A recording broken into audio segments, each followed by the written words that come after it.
Welcome YouTubers for another knife review of the lightest and best knives of various knife manufacturers. And today we're going to look at Olamic Tactical. And their lightest and best we're going to call the Wayfarer 24/7 Acid Rain. It's only been produced since May of 2016. They've produced about a total of 700 at the time of this video, which is February of 2017. They actually have one model that is lighter and smaller. It's called the Gambit, but it's a custom knife, and they've only made about 55 in the history of the company. So this is the one that you can easily access. It's the Wayfarer 24/7. They call it 24/7 because 24 hours, 7 days a week. It's the guy that you can just take it around with you anytime. It's not a custom knife, it's a Midtech knife, and they try to bring the price down so that the average guy can buy it. And they did. It's a very affordable knife. Plus, you get to add your own customization features. It's really nice. The knife comes to you in this padded zipper container. And there's my particular knife. Underneath the back phone is the birth certificate, basically. It tells you what kind of blade it is, the handle, the clip, the hardware, and various notes telling you that mine, for example, is a one-off, and then the serial number, which I got number 716. So let's take a look at this knife.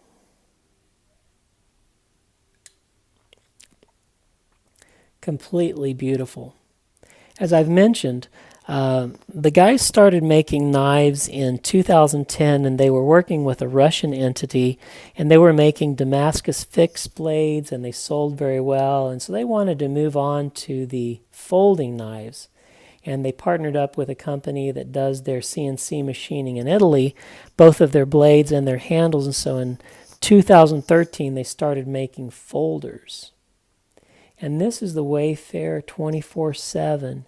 You can call them in and get it customized in any way. Mine is the Acid Rain, and the Acid Rain is distinctive in that it has these fenestration holes of various sizes, and for that reason it is the lightest. It's about 0.3 to 0.4 ounces lighter than the solid handle scales, and as you can see on the back side, they even did fenestrations in the pocket clip to match the artistic theme of the front scale. Let's talk about the knife specifications. The blade length is 3.45 inches. The total length of the knife is 8.125 inches. The weight of this particular model is 4.6 ounces. I'm going to put it down here, and I'm going to compare it to a variety of other common knives. Here is the Para 3 from Spyderco. As you can tell, the Para 3 is comparable in size, but a little bit smaller.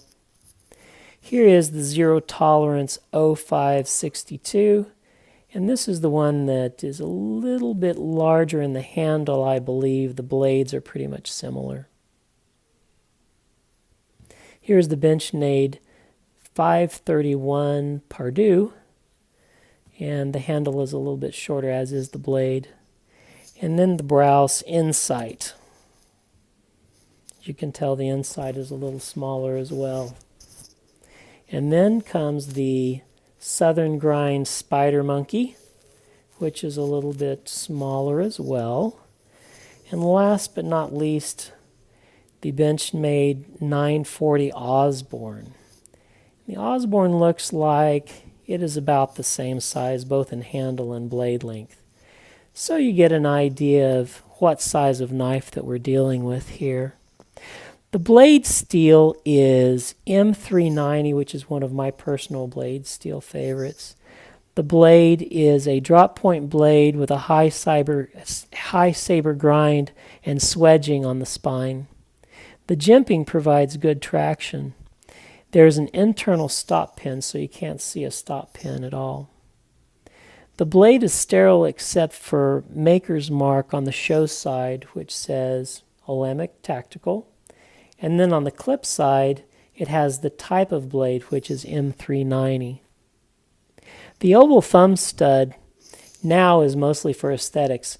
Whenever they were initially doing the prototypes, they were unsure if they wanted to go with a flipper knife or a thumb stud knife. And so they placed the thumb stud hoping that it would be functional, but they realized that they wanted it to be more of a flipper. And you can still use the thumb stud, you just have to use it with a pinch grip. The flipper is milled out just for lightness and for the aesthetics, and it flips very well because of the strong detent that the knife holds. The flipper, as it should be, is just a little anterior to the pivot, and that gives it a good deployment angle. We'll go ahead and fully depress the flipper, and we can see that the deployment angle is around 70 degrees, which is plenty adequate for a good flipping action. That, in combination with the strong detent, makes this one of the best flipping knives that I possess, and I have a lot of flipping knives. The handle scales are anodized titanium with different sizes of fenestrations. They lower the weight, as I mentioned, about 0.3 to 0.4 ounces over the regular knife. The anodizing is done in blue with copper on the chamfering of the holes, on the pivot, on the pocket clip on the back, and on the floating back spacer.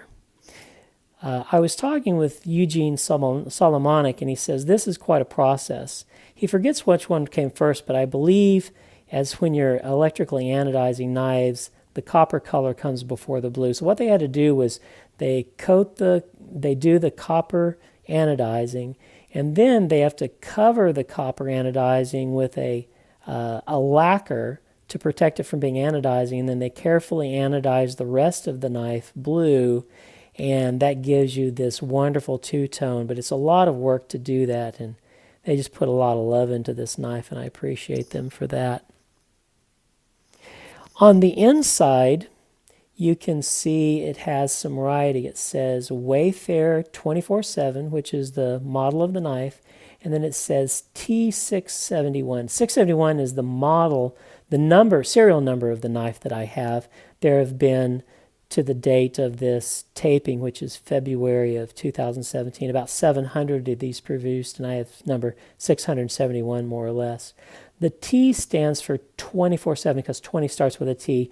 The Wayfarer, which was an earlier model, has a W, and the compact Wayfarer has a WC. So the letters in front of the number is the model of knife, and the number is the serial number on the knife.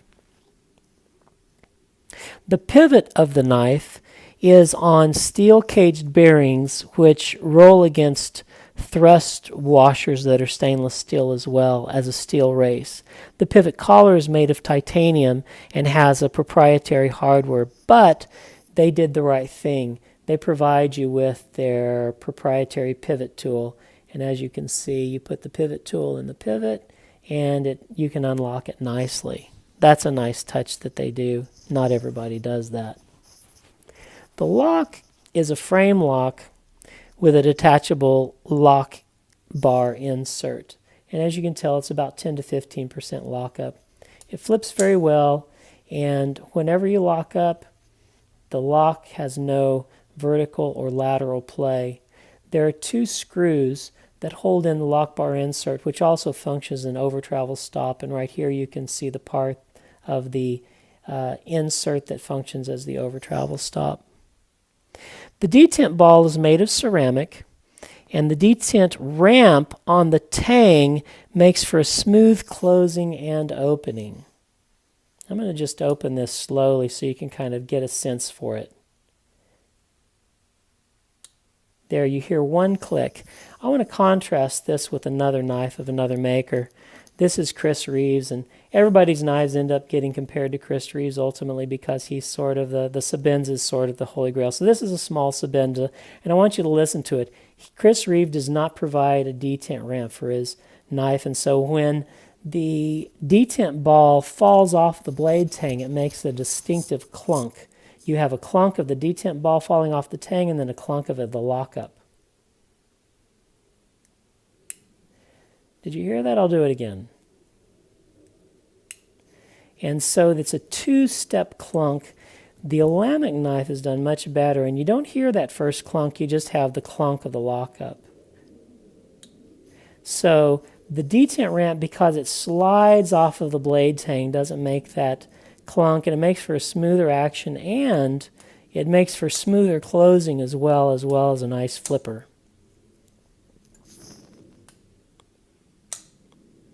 The ergonomics on the knife are very good. It has a nice 4-finger grip. There's a nice wide finger provision for the index finger, and then the rest of the three follow. And the other thing I like about the ergonomics of the knife is that it has almost a pistol grip. When you look at your hand can be like this and can be flat. But whenever you grip something, it makes a cup. And you have your thenar eminence and then the pad over the metacarpal heads. And then in there is a cup. And this curvature of the blade fits nicely into that cup. And it does something interesting. It cants the knife forward a little bit. I'm going to grab a pin here, and I hope that you can appreciate this. I'm going to get down and I'm going to make my wrist neutral. Both my hand and my forearm are on the table, and my wrist is neutral. And this pin is sticking almost completely straight up whenever I grip it. Now I'm going to grip the Olamic 24/7 in the pistol grip formation.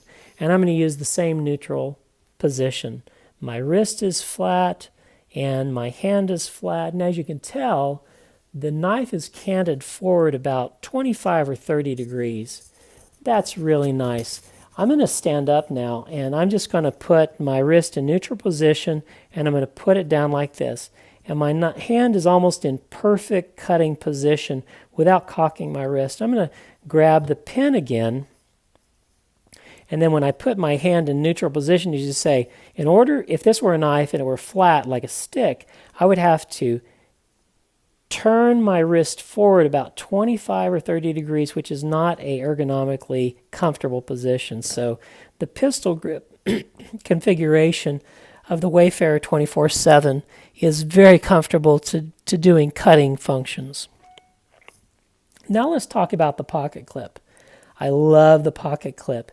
As you can tell, I call this a Todd Begg style. It's a titanium pocket clip with pillar construction, and the pocket clip lays parallel to the scales of the knife. It has a ceramic ball, and that is press fit into the titanium clip. The other thing I want to note is that there are fenestrations on the pocket clip too. Initially, I ordered the knife with the fenestrations because I like the lightest knives I can get. And whenever I talked to Eugene Solomonic, he recommended to also do the fenestrations on the pocket clip to keep the artistic theme similar. And so it really looks nice. But you get the idea that these guys are artists that love their work. They're just not trying to do the easiest, simplest thing, but the most beautiful thing. Well, anyway, there's a nice clearance there, and Gene's pockets can slide easily underneath and return on this Todd Begg style pocket clip. I asked him about it, and he said, really, they called the Begg shop and begged to use their design, and Todd Begg said, well, thank you for asking, but it's really not our design. Somebody was using it before us. We just use it on our knives, the ones made domestically, the customs, and also the small one made in China. So anyway, I love the pocket clip, though. It's similarly used, but the Beggs weren't the first one to invent it, so they don't have to pay them a licensure fee. In summary, what do I think about the Olamic Wayfarer 24/7 Acid Rain? I absolutely love it. Are there opportunities for improvement? I'm sure there are, I just can't think of any. One thing I would improve would be, I would want them to create a knife that has about a 3-inch blade and mass produce it as a Midtech. Maybe the Gambit they could do that with. But I love so much about the knife. I love the action. It's a great flipper, and it's a joy to deploy. And because of the detent ramp, it's also a joy to retract, something all knife makers should do. The aesthetics are fantastic.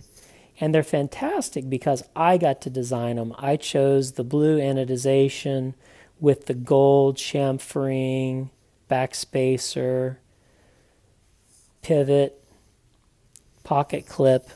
And if I don't like the color combination, it's all my fault because I picked it out. But I do love the color combination. Olamic's mantra is never the same. Each customer gets to design their own. It's a Midtech or a custom, I don't know. I feel like I bought a custom knife for the price of a Midtech. The Midtech part is done in Italy. But when it comes to California, they customize everything. They made the holes, they did the anodizing, they do the final polishing, the fit and finish, making sure the blade is sharp. They do everything like that in-house here in the United States. I also like the fact that they included a custom pivot tool for the pivot so that the owners can take apart and maintain their knife. Other companies will sell you a knife, you can't take it apart, and then they require you to buy a second product in order to undo the pivot. The pocket clip I love too. It works well. It's based on a pillar system. The pocket clip is parallel to the knife scales. It has this beautiful globe-like ball that's a ceramic ball, and if you look at it, it's like this ball is a planet and this is the solar system in the background. Really has a neat theme that matches the front scale with the fenestrations. And I love the Olamic people. You get great customer service with Eugene Solomonic. Whenever the knife arrived to me, I had a couple of nitpicky things I wanted him to address. He apologized. I sent the knife back, and he insisted on paying for the shipping both from my direction and then returning it to him, and he credited my PayPal account. And I didn't even ask him to. He just insisted on doing it. In short, the three people that run Olamic Tactical are people that are true artists. You get the sense that whenever they're designing your knife and taking your order, that they really want you to do something creative and way out there. They just don't want to do the same thing over and over again. They're true artists that love what they do, and it shows in the beauty of the product they produce.